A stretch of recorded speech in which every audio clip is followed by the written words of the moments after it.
So you've learned how to identify hazards, some obvious, some not so obvious. You've even learned the first step towards anticipating hazards. But what happens when things don't go as planned? How can you prepare yourself for the unexpected?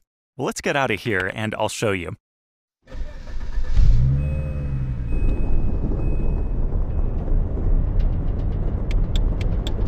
Take a left out of this exit.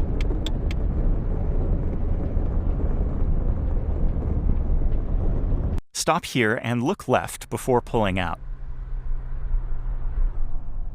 Okay, you're clear to go because this car is turning into the gas station, right? Well, what if he doesn't turn and you decide to pull out? As I said, things don't always go as planned, and other drivers don't always make good decisions or obey traffic laws.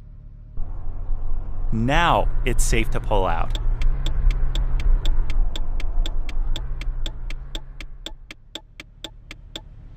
One way to prepare for the unexpected is to use a technique called what if. It means as you drive, constantly ask yourself, what if?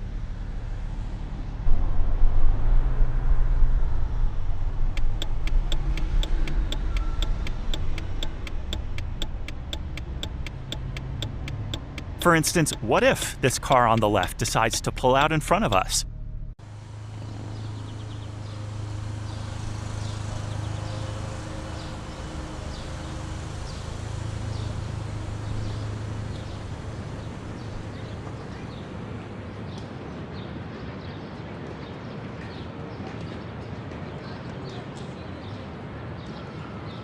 Okay, here's a math quiz. If you're traveling at the posted speed limit, how close will you get to the kid before coming to a stop? The answer? You won't even have your foot on the brake when you hit him.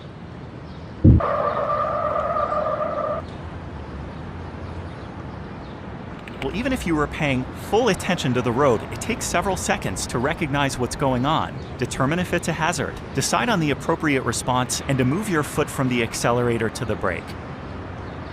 So, how do you give yourself more time to react? The obvious would be to stay alert and drive slower in busier areas. But there's another technique that can reduce your reaction time. It's called covering the brake. Here's how it works. When you approach a busy area, instead of keeping your foot over the gas, rest your foot gently on the brake pedal, but do not depress it. You're not actually slowing down, but you're ready to at any moment. This technique can give you a few moments more to react to a situation should it occur. Try it yourself. Scan for hazards and ask yourself, what if? Then cover the brake when appropriate. See how quickly you can respond to any situation.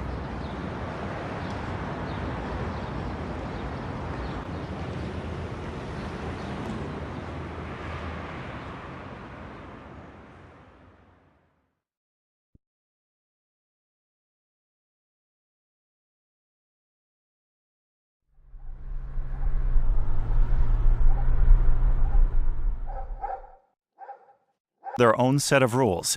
Let's start with the most common, the four-way stop. At these intersections, every vehicle has a stop sign. The question is, How do you know who gets to go first?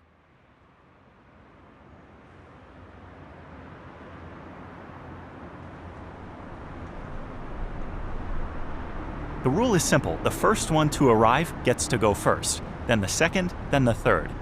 It's important then to pay attention to the order in which the vehicles arrive and come to a stop. Looks like you're number 4. Let's get back in the car. When it's your turn to go, drive straight through the intersection. If you're ever unsure whose turn it is, it's safer and more courteous to let the other driver go first. Try to make eye contact with the other driver and use a hand gesture if possible. Then proceed slowly in case there was any miscommunication.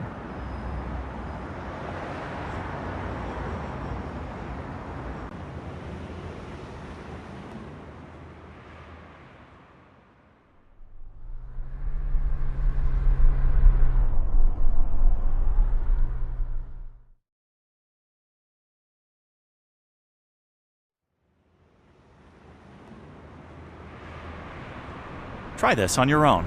Pay attention to the order in which the other vehicles arrive, and proceed through the intersection when it's your turn.